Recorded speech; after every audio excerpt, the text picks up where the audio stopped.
Russian occupation authorities in Ukraine's southern city of Kherson have postponed a so-called referendum on joining Russia on security grounds. Heavy Ukrainian shelling had made a key Kherson bridge impassable.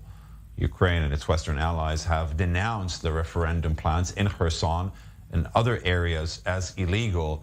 That's more than 6 months after the beginning of the war in Ukraine with the invasion of neighboring Russia. We're now joined by Iulia Mendel. She's a former spokesperson to President Zelensky of Ukraine. Thank you very much for being with us today. Good morning, everyone. Thank you for having me. So let's start a little bit with what's happening on the ground now around Kherson. Ukraine says its forces have recaptured a small town, I believe, some 150 or 200 kilometers north of central Kherson. But those gains seem to be quite small. Do you believe that there is an opportunity in the coming days for Ukraine to change the reality around Kherson?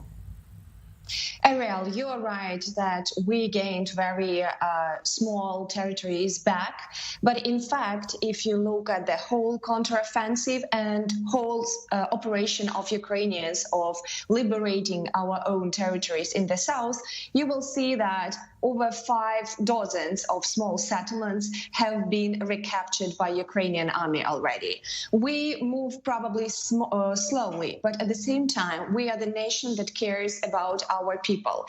It's even very painful for us actually to target our bridges through which Russia brings weapons and its soldiers to Kherson to fight back Ukrainian army. But we are caring about our people. We are in touch with the population that stood there. We are telling them what to do, how to help.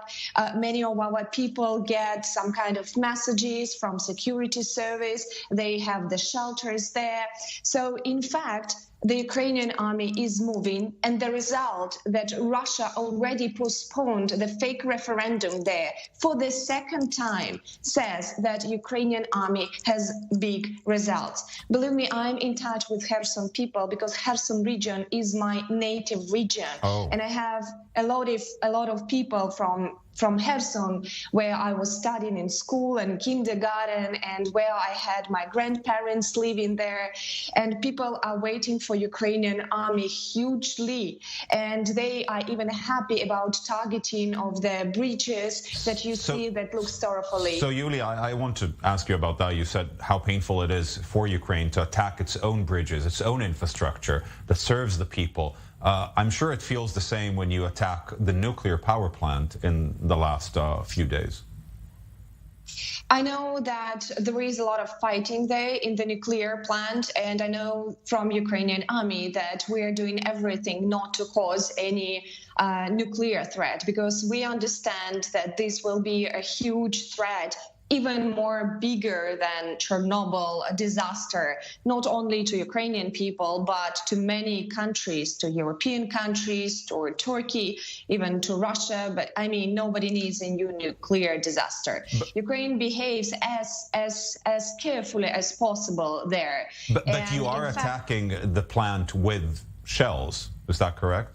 There is a lot of Russian attack there. There is a lot of Russian shelling there. We saw that Russians were targeting the grids and infrastructure of the nuclear power plant, and we saw that they were shelling from the nuclear plant there. And no Ukrainian shelling whatsoever on the plant? Can you confirm that? I can confirm that Ukrainian army is behaving as carefully as possible, not to attack any nuclear facilities and not to cause nuclear disaster. All the Ukrainian people that stay there, the workers, they try to keep nuclear power plant working so that keep it safe from nuclear threats.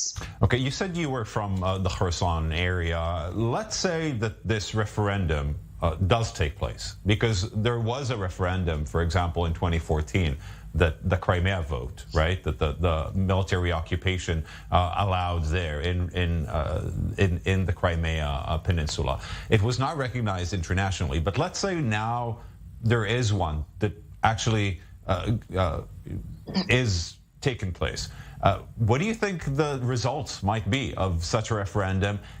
Or can we even trust or believe anything that would be coming out of a referendum like that?